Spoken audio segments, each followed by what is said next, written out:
Olá, pessoal! Hoje nós trataremos sobre vícios de linguagem, especificamente sobre pleonasmo, no capítulo 25. Então, o primeiro passo é nós compreendermos o que são os vícios de linguagem.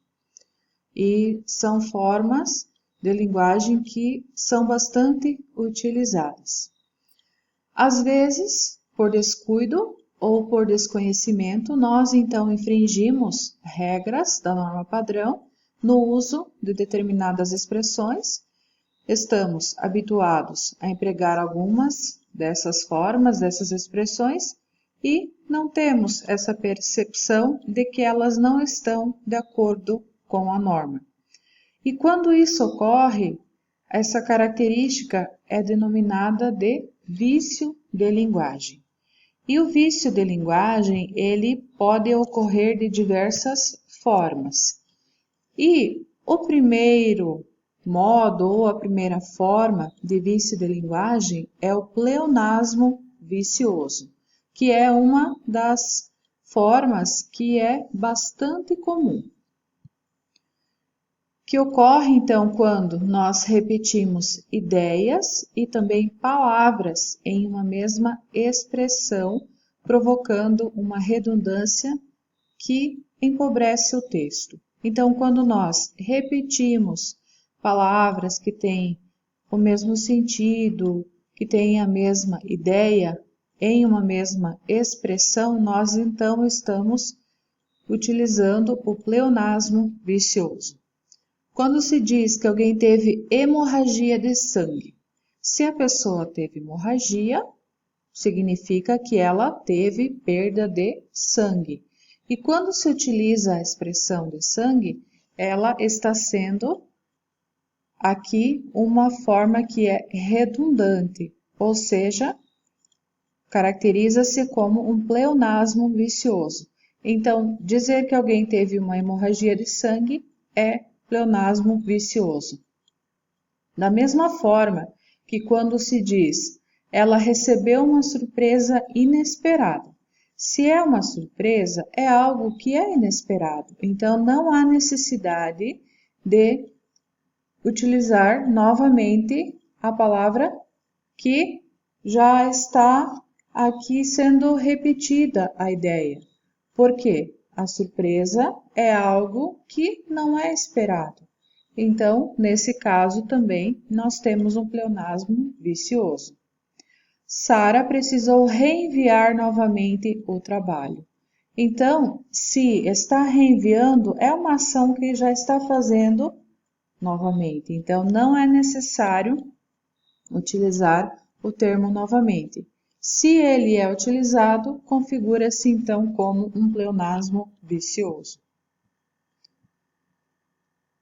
Quando nós nos comunicamos, nós temos a vontade de ser claros, específicos, e quando nós utilizamos essa forma de comunicação com a repetição, com a redundância, nós acabamos empobrecendo o nosso enunciado.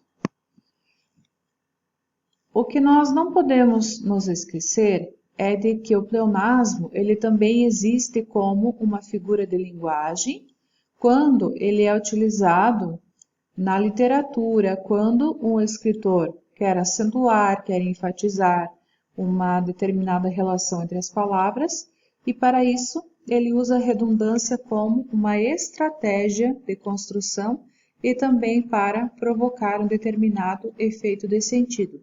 Então, existe a forma que não é adequada, o pleonasmo vicioso, e também o pleonasmo que é utilizado com a intenção de produzir um determinado sentido.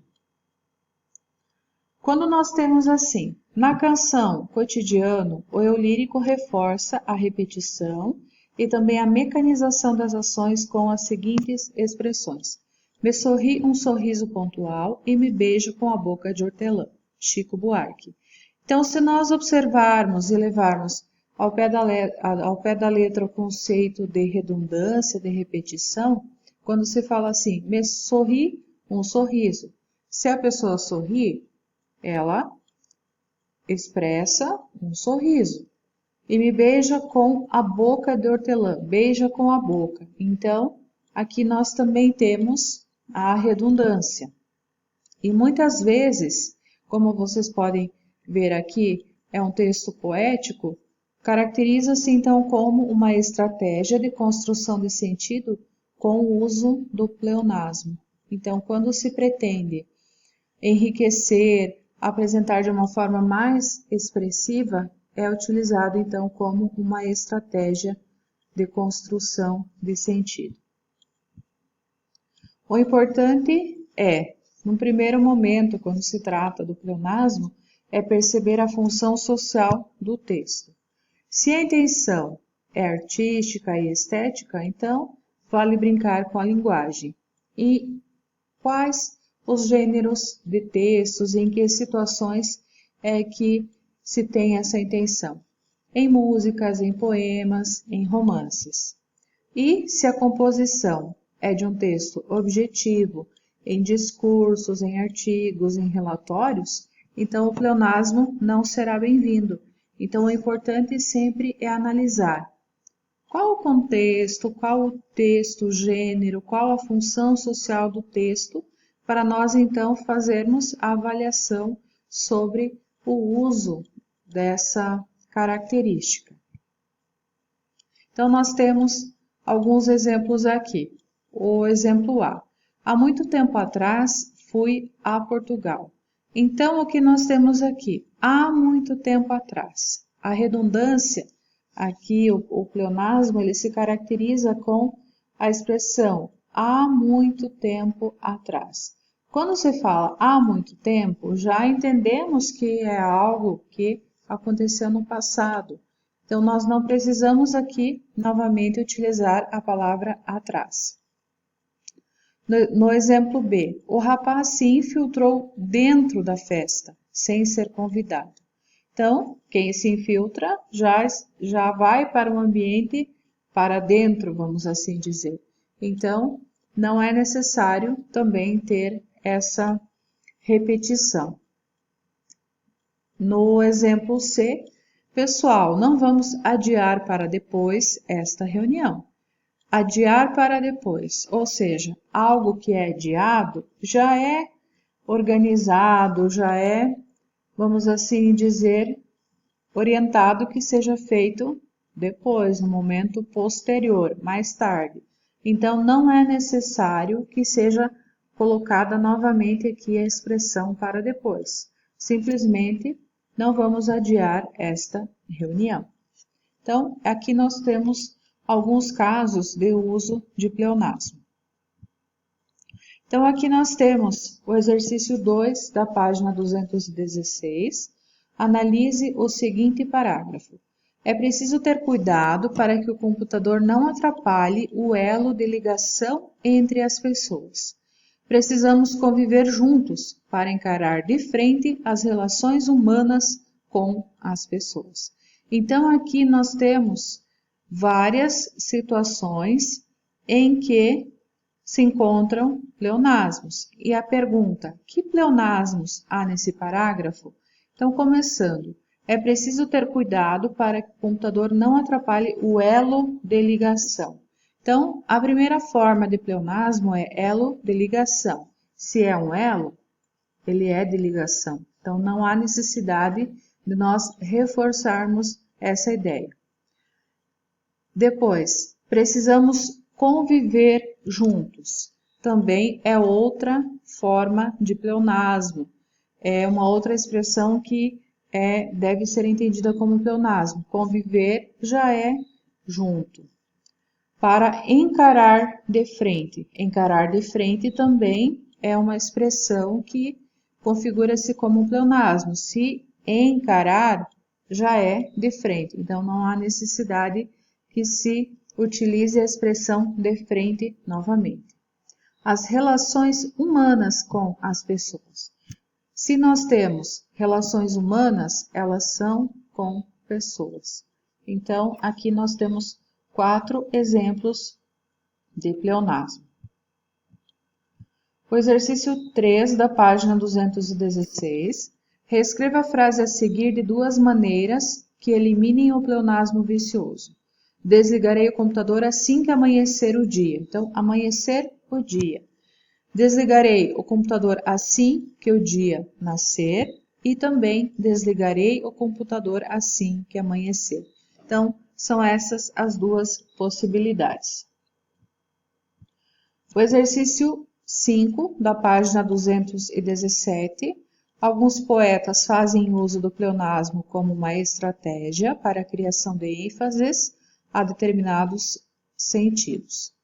Como você interpreta os versos a seguir? Na letra A, eu nasci há 10.000 anos atrás. Então, aqui nós temos o eu lírico, que enfatiza o seu passado, para mostrar a importância da sua existência ou das suas ideias. Na letra B, chovia uma triste chuva de resignação, Manuel Bandeira. Então, aqui, a chuva não era comum, pois ela se submetia ao estado emocional do eu lírico. E na letra C, rir meu riso é derramar meu pranto. Então, aqui nós temos a ênfase nos sentimentos que gerou o pleonasmo, rir o riso, derramar o pranto, e criou-se então um paralelismo que enfatiza a ação do eu lírico. A tarefa referente à aula de hoje é a realização dos exercícios 2 até o 6, nas páginas 220, 221 e também na 222.